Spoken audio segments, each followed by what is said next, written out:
మల్లన్న వ్యవహారాన్ని మీరు ఓకే మీరు సపోర్ట్ చేస్తారా లేదా అంటే అది మీ సొంత విషయం ఒకటే కాదని, కానీ మీరు కూడా చాలాసార్లు మాకు అంటే మేము దొరలం అని మీరు కూడా చెప్పారు, ఎందుకంటే సేమ్ కమ్యూనిటీ కాబట్టి. దొరలో మేము మా ఎక్కడున్నా కూడా మమ్మల్ని అందరూ కూడా చాలా ఇదిగా చూసేవారు, అది ఇది అని చెప్పేసి మీరు కూడా చాలా వేదికల మీద మాట్లాడారు. కానీ నిజంగానే మరి అటువంటి మిమ్మల్ని ఈరోజు ఉన్నటువంటి ఇంకా ఏదైతే బ్యాక్వర్డ్ కాస్ట్ ఇంకా ఉన్నాయో ఏది బీసీలలో, మన కులాలన్నీ కూడా మీకు సపోర్ట్ చేసే అవకాశం వాస్తవంగా ఇవాళ బీసీలలో ఎవరు కూడా ఒకప్పుడు వెనుకబడ్డ వాళ్ళు కాదు. బేబీసీ అయినా కూడా బీసీలు అందరూ కూడా అంటే ఉపకులాలేమో కొంత వెనుకబడి ఉంటాయి. బట్ ఈ పద్మశాలి కానీ, తర్వాత గౌడ కానీ, యాదవ్ కానీ, ముదిరాజ్ కానీ, వీళ్ళెవరు కూడా ఒకప్పుడు వెనుకబడ్డ వాళ్ళు కాదు, వెనక్కి నెట్టబడ్డ వాళ్ళు. వెనక్కి నెట్టబడి వెనుకబడ్డ వాళ్ళుగా మారిన వాళ్ళు. మేము తెలంగాణ ఉద్యమంలో మాట చెప్పేది, తెలంగాణ వెనుకబడ్డ రాష్ట్రం కాదు, వెనుకబడ్డ ప్రాంతం కాదు, వెనక్కి నెట్టబడ్డ ప్రాంతం, వివక్షకు గురై వెనక్కి నెట్టబడ్డ వాళ్ళు. నేను ఒకటి అడుగుతాను రవి, ఇప్పుడు కూర్చొని తినేవాడు, ఏ నైపుణ్యం లేనివాడు, సంపదను కూడబెట్టి అందరినీ డామినేట్ చేసేవాడు వాడు గొప్ప, శ్రమతోని నైపుణ్యంతోని ఉత్పత్తిలో పాల్గొని ఆ ఉత్పత్తిని సృష్టించేవాడు గొప్పన. బీసీ కులాలన్నీ కూడా వృత్తుల ఆధారంగా ఏర్పడ్డాయి. అవును, కులవృత్తుల ద్వారా. అవును, కులవృత్తుల ద్వారా ఈ సమాజాన్ని ముందుకు నడిపింది వాళ్ళు, చోదక శక్తులు వాళ్ళు. కాకుంటే ఏమైందంటే యాంత్రీకరణ జరిగిన తర్వాత అనగదొక్కబడ్డారు. ఇప్పుడు అంతకుముందు ఈ సమాజం అంతా వృత్తుల పరంగా ఏర్పడ్డది. 2-3 వేల సంవత్సరాల క్రితం నుంచి కూడా కులం ఎట్లా వచ్చింది? వృత్తి నుంచి వచ్చింది. ఇప్పుడు మాదిగలను ఎందుకు అంటరాని వాళ్ళుగా చేశారు? ఎంత గొప్ప వృత్తి అంటే అది, మన కాళ్ళకు ముళ్ళు గుచ్చకుండా, రాళ్ళు తగలకుండా చెప్పులు తయారు చేశారు. చచ్చిన జంతువులను ముట్టుకోవడానికి ఎవరు ముందుకు పోరు. ఆ జంతువులను వాటిని చర్మం ఒలిచి వాటికి అంత్యక్రియలు చేసి భూమిలో పాతిపెట్టి ఆ చర్మాన్ని శుభ్రం చేసి ఎంత వైరస్ ఉంటుంది, ఎంత బ్యాక్టీరియా ఉంటుంది, ఆ వైరస్ బ్యాక్టీరియా వాళ్ళతో ఉంటుంది, వాళ్ళ దినచర్య అదే. కాబట్టి ఊరు బయట పెట్టారు వాళ్ళు. ఎందుకంటే కోవిడ్ వచ్చినప్పుడు మనకు అర్థమైంది, ఇంట్లోనే మనల్ని ఒంటరి చేశారు కదా, అంటరాని వాళ్ళుగా చేశారు కదా. ఎందుకు అంటే వైరస్ ఉన్నది కాబట్టి. ఐసోలేషన్ అనేది ఎందుకు చేశారు? వైరస్ మనకు వస్తుందని.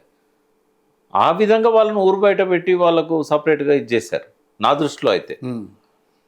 సరే, దాన్ని మన చరిత్ర ఏ రకంగా వాళ్ళు అర్థం చేసుకుంటారో నాకు తెలియదు. బట్ ఇక్కడ ఏంటంటే వృత్తుల పరంగా కులాలు ఏర్పడ్డాయి. అంటే ఒక సమాజం ముందు పోవాలంటే అన్ని వృత్తులు చేసేవాళ్ళు కావాలి. నైపుణ్యం వాళ్ళ దగ్గర ఉంది. ఇప్పుడు ఒక రైతు ఎంతో గొప్ప వ్యక్తి, ఆయన చదువు రాకపోవచ్చు, కానీ మనం బతికిస్తున్నాడు కదా, తిండి పెడుతున్నారు. ఎట్లా వెనుకబడ్డ వాళ్ళు అవుతారు? ప్రొడక్షన్లో పాల్గొన్న దగ్గర డబ్బులు ఎందుకు లేకుండా పోయినాయి అంటే, ఈ పారిశ్రామిక విప్లవం వచ్చిన తర్వాత వృత్తులన్నీ మోడర్నైజ్ అయినాయి, యాంత్రీకరణ జరిగి. చెప్పుల పరిశ్రమలోకి మాదిగలు కాకుండా విజయవాడలో ఉన్న చౌదరి సెంటర్ అయ్యారు. Popular shoe mart, people shoe mart వచ్చారా లేదు?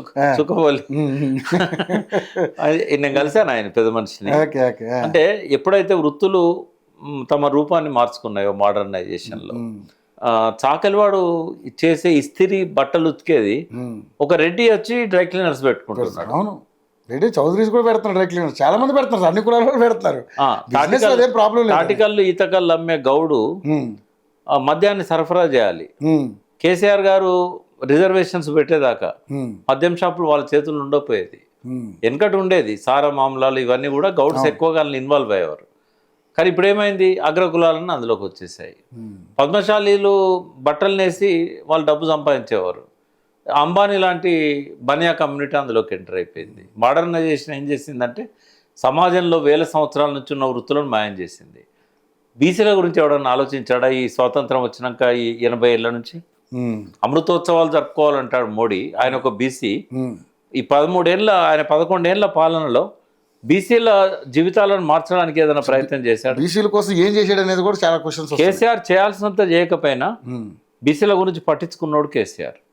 మొదటిసారిగా వాళ్ళకు గొర్రెల పథకం కానీ, చేపలు, కోట్ల కొద్ది చేపలు నీళ్ళల్లో వదలడం కానీ ఫ్రీగా, వాళ్ళ జీవన ప్రమాణాలు పెరిగినాయి.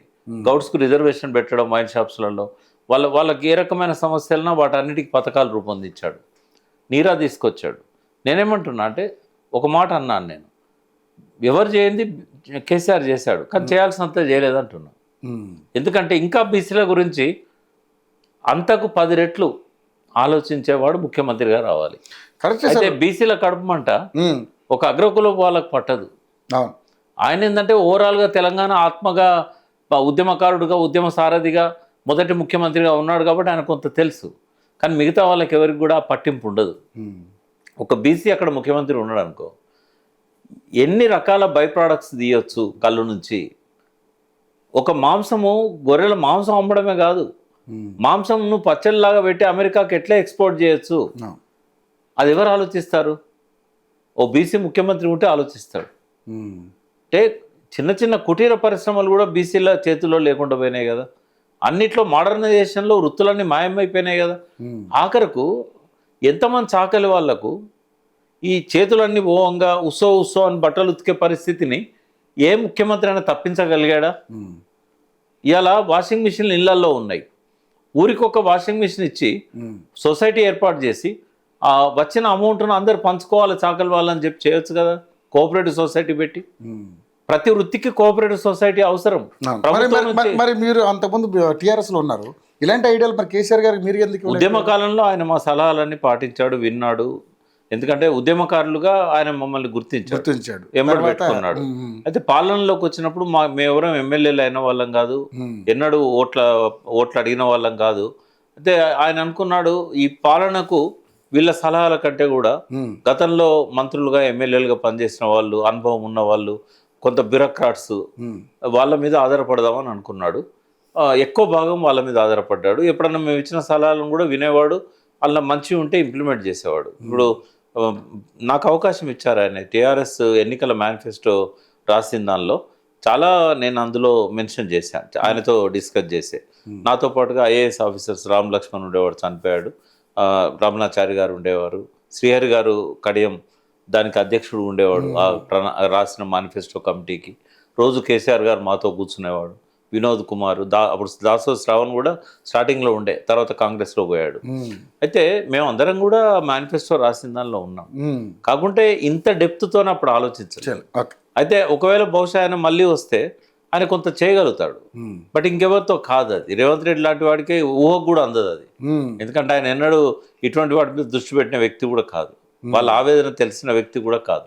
బట్ అది మల్లన్నే కనుక ఒకవేళ బీసీలను రాజకీయ శక్తిగా మార్చి నిర్ణయాత్మక శక్తిగానో లేకుంటే రాజకీయ అధికారంలోకి రాగలిగితే తప్పకుండా ఇవన్నీ చేస్తాడని ఆయన కూడా ఒక విజన్ డాక్యుమెంట్తో వస్తాడు, ఊరికే రాడు.